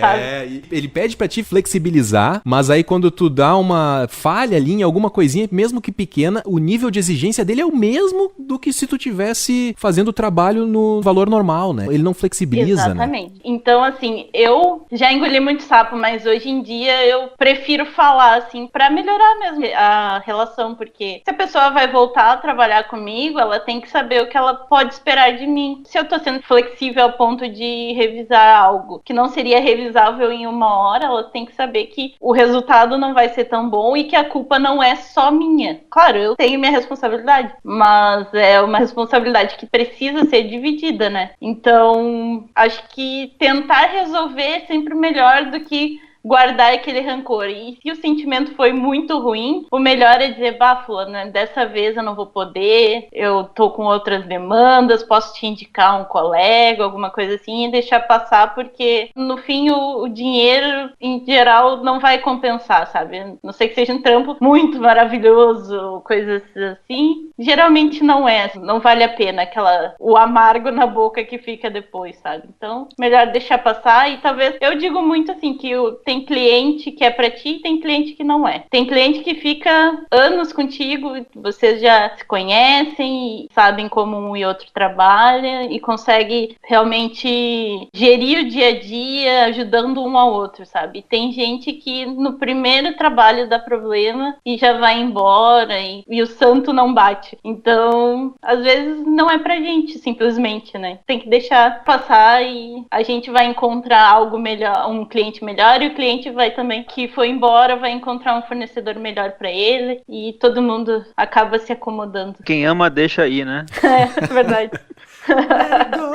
Let it go. Cara, me lembrou o papo da Carol aí me lembrou de uma experiência que eu tive com um cliente, cara. Ele era tipo esse cliente que o Vinão falou aí, que é de indústria e que precisa de matéria-prima e tá sempre brigando por margem. Cara, era um cliente que pedia desconto pra tudo, cara, tudo. E quando tu dava o valor pra ele, ele dava um grito, como se tivesse dado uma facada nele. Era muito engraçado, assim, era um alemão aqui do interior, cara. Era muito engraçado. Tu dizia pra ele, não, vai ser... Isso aí vai custar 2.000. Ai, não dá pra fazer um valorzinho menor? Ele falava, um valorzinho melhor, não sei o quê. E eu, não dá. Até a gente baixava um pouco, né? Mas ele não... Cara, ele reclamava sempre do valor. Sempre.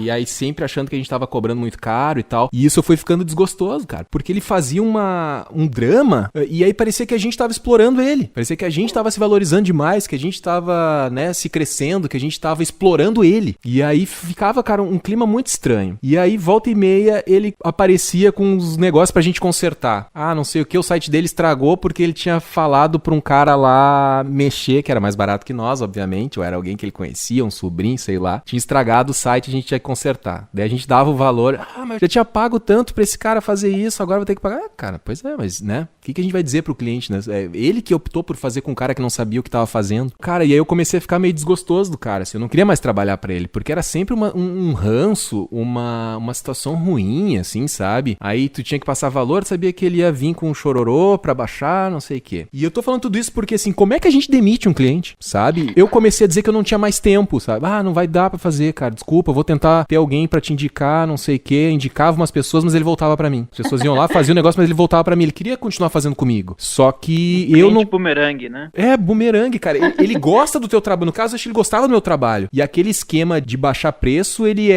não era só com a gente. Eu me lembro que uma vez esse cliente passou uma manhã inteira lá, porque a gente tava fazendo um trabalho pra ele. Ele ficou uma manhã inteira no nosso escritório, conversando com a gente e tal, tocando o serviço. E ele recebia ligações dos clientes dele lá, né? Dos fornecedores, dos outros fornecedores dele. E ele fazia a mesma coisa com os caras. Quando eles passavam valor, ele dava um grito como se ele recebesse uma facada, assim. Não dá pra melhorar esse valorzinho aí, não sei o quê. É igual, cara. É o estilo do cara de negócio. Mas Olha aí a chantagem, ó. É bem a chantagem emocional, assim. Teve uma vez que ele resolveu pagar um almoço pra gente, eu acho. Pra, tipo, vou comover os caras, né? Pra eles mostrar que eu sou amigo deles, pra flexibilizar mais os meus orçamentos e tal. É muito engraçado, um jeito muito estranho de fazer negócio, assim. Não era pra se aproximar, ele tinha um interesse pagando aquele almoço. E aí, cara, foi assim, olha, agora eu acho que esse ano ele não me procurou, mas até o final do ano passado ele me procurava e eu dava uns perdidos, assim. E eu não sabia o que dizer, eu não queria botar a coisa tão clara, sabe? Tipo, olha, infelizmente, pelas condições, eu não posso mais te atender, ou dar uma desculpa. No início eu dava desculpa, indicava alguém, mas depois eu já não sabia mais o que dizer, eu não respondia. Mas claro que isso não é uma atitude muito profissional, né? Se for deixar aí pros nossos ouvintes, eu não acho que seja a melhor saída, mas eu pergunto pras pessoas da mesa, Vinão, o cara detentor do autoconhecimento, o que o Vinão faria nessa situação? Cara, recentemente eu demiti um cliente. Não tenho problema nenhum em falar que o Anderson Silva não é mais meu cliente. Eu demiti ele, cara. Olha aí. Minha relação com ele não tava mais ficando legal, não por ele em si, mas do job, a equipe inteira dele, que é muita gente envolvida e tal, me fez não querer mais trabalhar. E eu demorei muito pra conseguir, cara. Primeiro, era um cliente com um nome bacana, eu gostava do que envolvia, tinha milhões de fatores, mas chegando um ponto que não tá mais legal. E é engraçado esse lance da negociação, né? A negociação, ela vai até o fim do trabalho, né? Não é que acaba quando você fechou o valor, acabou. Cara, a negociação vai até na hora de mandar embora, né? Esse controle emocional, né? Até eu conseguir criar uma casca, contar essa história dentro da minha cabeça e ela fazer sentido, que tipo, não, tá na hora de deixar esse cliente ir. Não pode rolar algum trampo com ele ou outro, mas tipo, antes eu trabalhava com ele fixo, né? Ele pagava um salário, né? Saudade, porque era em dólar. Vai, o dólar tá subindo, né, cara? Eu parei de trabalhar com ele na maior baixa do dólar e agora o dólar tá lá em cima. Mas como é que foi na prática, Vinão? Como é que tu diz você está demitido? Não foi um lance Roberto Justus, né, cara? Acho que assim, quando chega num ponto de demissão de cliente, não é o primeiro, né, que isso acontece, mas acho que chega a ser algo claro pros dois lados, né? Tipo, tanto ele que já sabia que não tava tão satisfeito assim, entendeu? E aí, acho que o negócio foi bem natural, assim, sabe? Eu cheguei e falei pra ele, queria que continuasse, mas eu falei, pra mim não tá mais compensando pra mim. Então foi mútuo, foi que nem dois namorados terminando a relação saudavelmente, então. Cara, eu acho que tudo tem que ser saudável, cara. Tipo, tudo começa saudável, tem que terminar saudável, cara. Nem que seja dolorido, que nem esse teu cliente aí. Dolorido feito uma facada. Que grita, ai!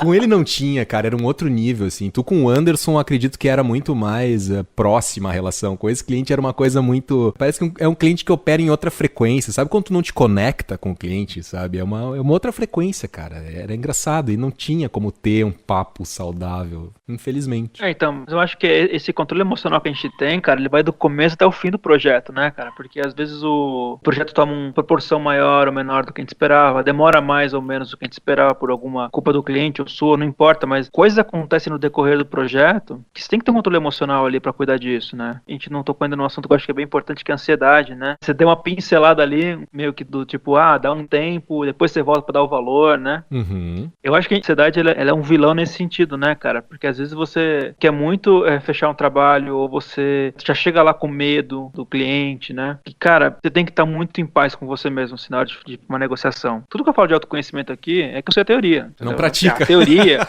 A teoria, as palavras bonitas eu sei todas. Mas no meu dia a dia, assim, cara, eu tenho que reouvir as coisas que eu falo aqui no podcast pra botar em prática. O foda é a prática. Que os caras que fazem yoga e tal, você aprende a usar nas posições do yoga, por exemplo. Aí você sabe que te faz bem aquilo. Meditar, você sabe que faz bem. O foda é a prática. Você sabe sentar lá e meditar. Você sabe sentar e ir lá e fazer as coisas. O foda é a prática. Baseado nisso, né, cara, eu acho que a ansiedade do decorrer do projeto na negociação, cara, é um puta vilão, cara, dos dois lados. Porque o cliente fica ansioso porque é o dinheiro dele. Mesmo que ele tenha, que nem vocês falaram, dê um desconto, ganha um puta desconto, o que for, ele quer o trabalho completo, entendeu? Então, cuidar da ansiedade é foda, né? Da sua e do outro, né? Eu acho que uma coisa bem legal da ansiedade é quando, até esses dias, rolou um texto do Cris Peregon, vou deixar o link aqui na descrição do post pra quem quiser ler, que é um texto muito legal, que o título é Como Conquistar Clientes Através do Silêncio. E ele fala um pouco dessa questão da ansiedade, de tipo, tu enviou uma proposta pro cliente e depois, passou 2 dias e tu fica lá em cima. E aí, cliente, viu? Vamos fazer? Não vamos? Né? Acho que às vezes a gente tem que dar um espaço maior pro cliente, pra não deixar a ansiedade tomar conta, né? E até nesse texto do Cris, ele fala, por exemplo, tu tá na reunião com o cliente, tu dá o preço, sentiu que o cliente fez uma cara, daí tu já leu aquela cara como uma cara de que não gostou do preço, já vai lá e já joga o preço na metade, porque tu acha que vai agradar mais o cliente. E quando vê, o problema nem era o preço, né? O cliente tava, sei lá, pensando em alguma outra coisa. Então, conter a ansiedade numa negociação é muito importante, né? Pra tu não falar demais, ouvir mais e pensar com calma, racionalizar as coisas. A ansiedade eu acho que é uma grande vilã na negociação, cara. Até é interessante que a gente deixou ela por último aí, porque tem que ter a cabeça no lugar, pensar com calma, senão vai ser um vilão na certa, né? Tu costuma fazer isso, Vinão? De tipo, mandou uma proposta, passou uma semana, o cliente não respondeu, dá um prazo pra entrar em contato de novo, deixa o cliente vir atrás, como é que é na prática pra ti? Cara, eu faço isso quando tem prazo. Quando o cara fala, que nem recentemente até comentei na liga, né? Aliás, quem não tá na liga tá perdendo, hein? Tá perdendo muito. A liga tá legal pra caramba.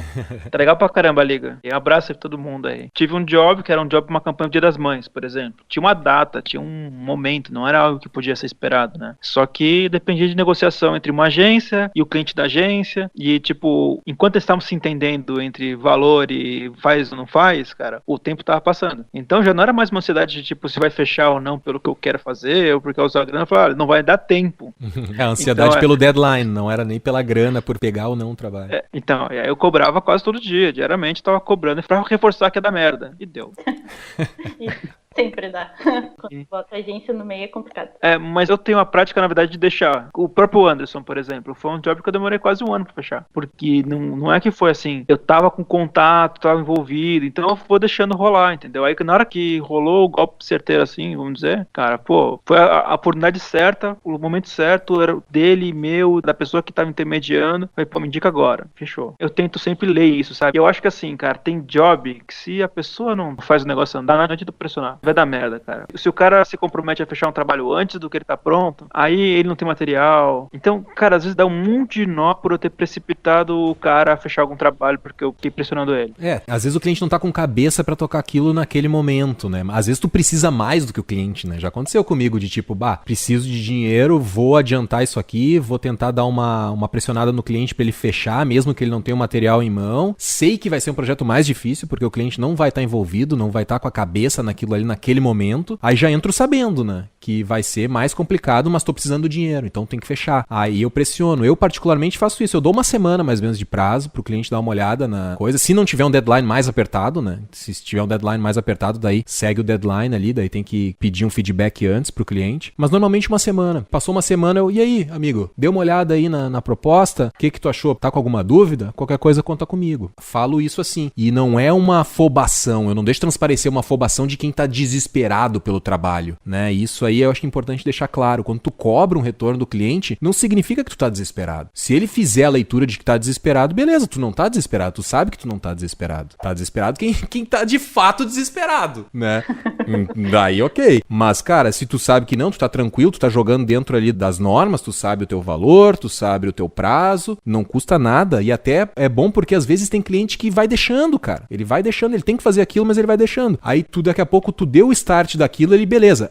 Vou resolver isso aqui porque o cara tá me cobrando. Legal, vou resolver isso. E aí ele entra de cabeça e resolve o negócio contigo. Tem gente que precisa ser estimulada, precisa ser lembrada. Cada ser humano é um ser humano. Então acho que vale a pena adotar esse tipo de padrão. Mas, Carol, como é que é pra ti? Conta aí pra gente. Abre a caixa preta, Carol. Eu queria também trazer o outro lado de o cliente que chega extremamente afobado e tu precisa dar uma acalmada nele. Tem que dar uma Muito bem tem que dar uma respirada junto com ele, assim, fazer uma tranquilização de que vai dar tudo certo, assim, porque eu costumo ser, em geral, uma pessoa do vai dar tudo certo, porque ainda quando eu trabalhava mais com clientes acadêmicos, por exemplo, que tem aquela pressão da banca, pressão de formatura e coisa, e geralmente são trabalhos que ficam para a última hora, é normal a pessoa assim chegar meio desesperada, nossa, eu preciso disso aqui pra ontem, pra hoje, pra não sei quando. Aí tu tem que, deixa eu ver o que tu precisa, vai dar tudo certo, a gente vai conseguir entregar, mas nesse teu prazo só dá pra fazer tal coisa. Se a pessoa precisa, sei lá, de muita reformulação de texto e coisa, é algo que já fica meio impossibilitado por causa do prazo, né? Mas se der pra fazer só formatação, a gente vai fazer só formatação. Tem que trabalhar dentro do campo do possível com aquele cliente e tentar serenizar, tentar dar uma calma para aquilo, porque se todo mundo entrar na loucura da afobação, com certeza não vai sair um bom trabalho, né? Então a gente tem que também tentar ser uma pessoa mais tranquila para poder passar tranquilidade para o cliente, né? Tem gente que chega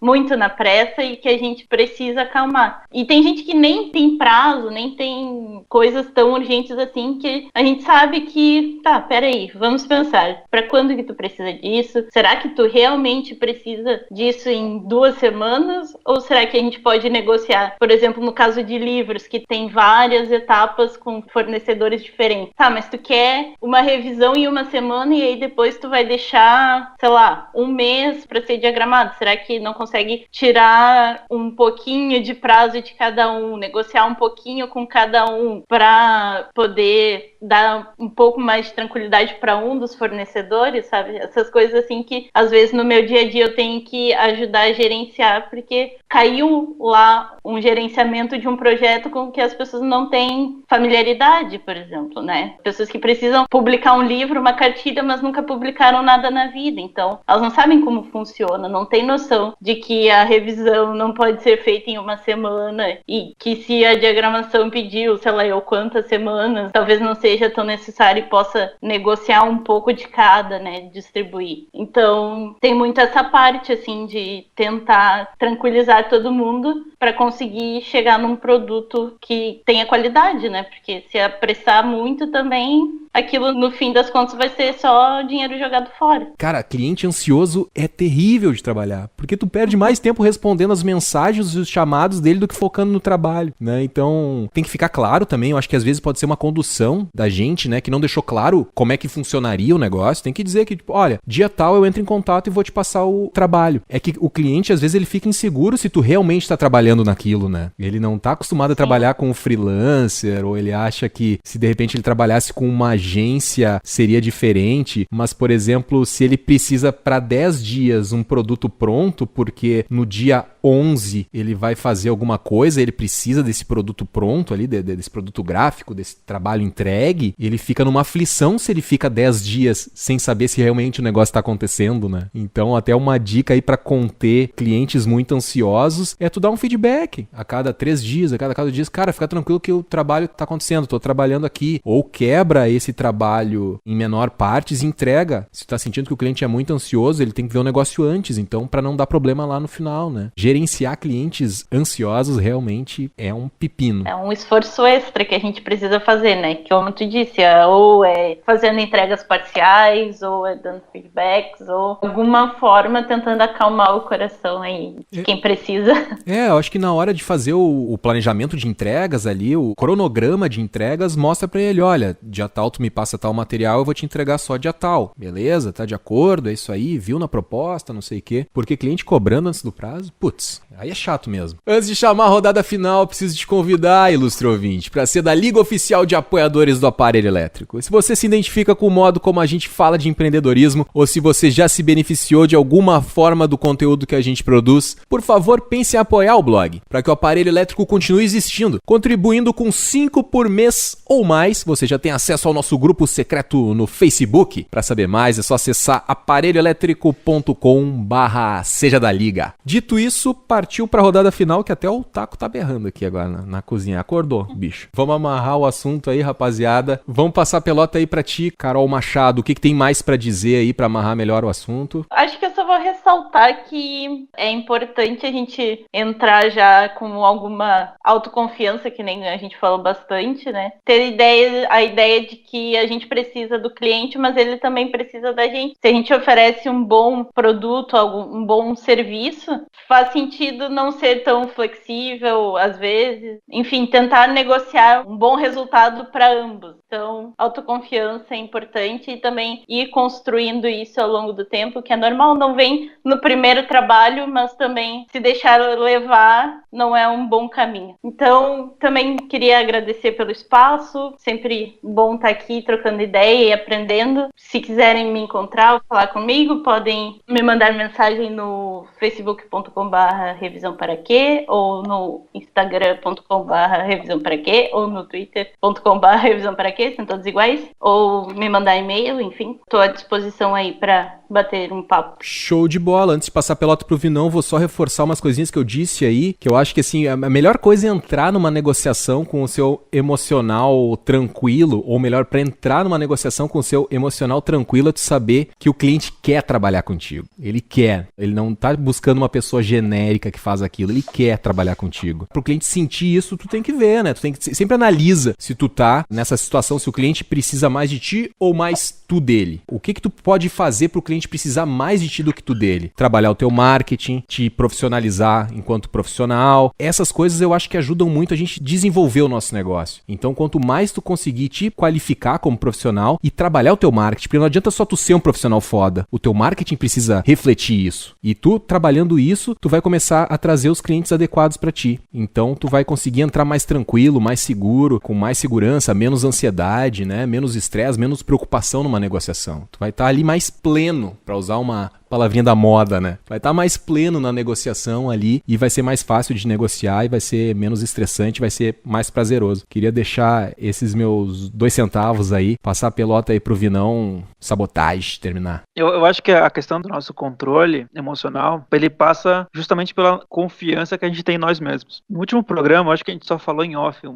eu falei que eu não sou inseguro em nada, com o meu cliente, nada, até a gente discutiu isso depois da gravação, né? Que que eu expliquei que não é que eu não tenho insegurança. Quando eu tô lá sozinho fazendo meu trabalho, eu tenho minhas crises. Quando eu tô com o job na minha mão mesmo, fechado, eu tenho minhas crises de insegurança. Mas eu tento transparecer isso o mínimo possível disso pro meu cliente. Eu tento me encher de recursos para que eu não tenha esse tipo de relação, né? E cada cliente, ele vai ter uma forma de se sentir seguro também, né? E eu acho que isso que a Carol falou é a coisa mais importante desse podcast, que eu acho que é a relação que os dois têm que estar ganhando. E eu acho que tudo passa pela autoconfiança que a gente tem por nós mesmos, né? Então, por exemplo, eu construí minha autoconfiança baseada com quem eu trabalho, por exemplo. Quando eu trabalho fora do Brasil, ninguém sabe quem é o Supla, ninguém sabe quem é Anderson Silva, ninguém sabe quem são esses caras que eu trabalho. Estão cagando pra essas pessoas, nem fazem ideia. Eles olham o trampo e acham que é legal. Então eu tenho que usar outros recursos. Então acho que é legal cada um construir esses recursos que te tornam confiantes. Por exemplo, seja a sua trajetória, eu não tenho experiência nenhuma. Poxa, então vamos buscar aí, o que você tem aí que te dá confiança, né? O que você tem nessa negociação pra você chegar lá de igual para igual? O que pode te levar nessa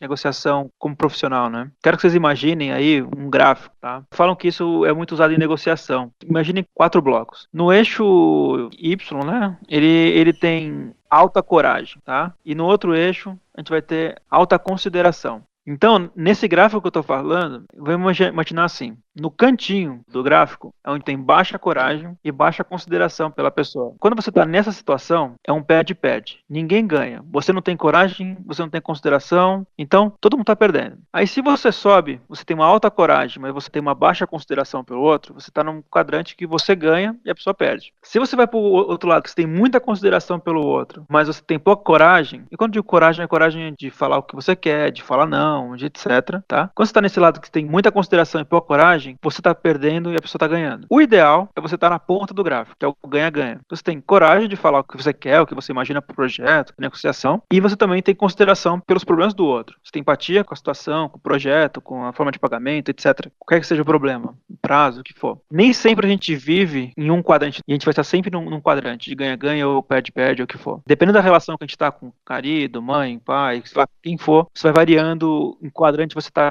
na situação. Mas é legal você ter essa consciência de que se você está numa negociação, você tenta chegar o mais perto possível de um ganha-ganha. Você tem uma coragem de falar o que você pensa sobre a negociação. E lembrando que você não é responsável por que o cara pensa ou não sobre o que você fala. Tipo, é melhor você falar nesse começo, tudo tem que ser dito. Mas ao mesmo tempo é bom você ter uma empatia, uma consideração pelo que tá rolando ali. Que é uma pessoa que tá te procurando porque ela tem um problema. Lógico, tem pessoas que procuram a gente por luxo, mas a grande maioria tá com problema. E eu acho que é isso aí. Olha aí, muito bem, ficou fazendo um charmezinho e tinha uma bela de uma carta na manga. Grande Vinícius, Vinícius Campos, senhoras e senhores. Valeu, galera, um ótimo podcast, grande abraço. E esse então foi o episódio número 53 do podcast do blog Aparelho Elétrico. E esse papo continua lá nos comentários do blog. Você tem alguma dica para controlar o emocional em uma negociação? Conta pra gente nos comentários do blog e vamos levar o assunto adiante. E se você gostou desse episódio, curta e compartilhe o post nas suas redes sociais. Isso ajuda o Aparelho Elétrico a continuar publicando conteúdo relevante e gratuito para todo mundo que trabalha de forma independente. Lembrando que depois da música de encerramento tem as comicidades e fatos curiosos que foram limados da edição final desse episódio. Então fica aí. Interaja com a gente também nas redes, no Facebook, Instagram e SoundCloud é Aparelho Elétrico e no Twitter é @LigaOaparelho. E seja da Liga Oficial dos Apoiadores do Aparelho Elétrico. Saiba mais em aparelhoelétrico.com/seja da Liga. Todos os links citados neste episódio estão na descrição do post lá no blog do Aparelho Elétrico, como de costume. Feito! Então era isso, um abraço e adiós!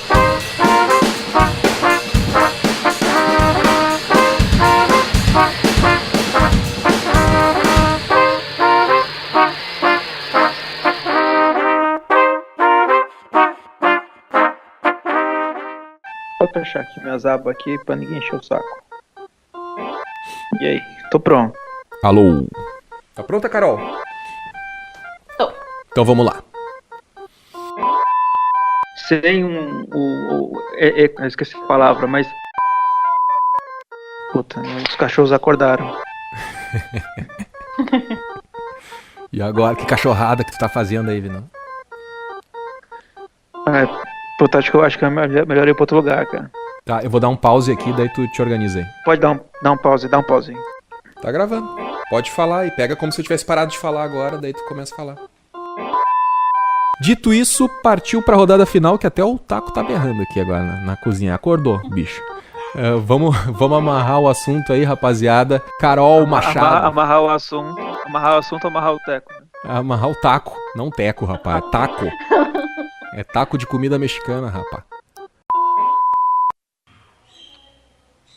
Onde você fez esse barulho? É aqui no corredor, cara.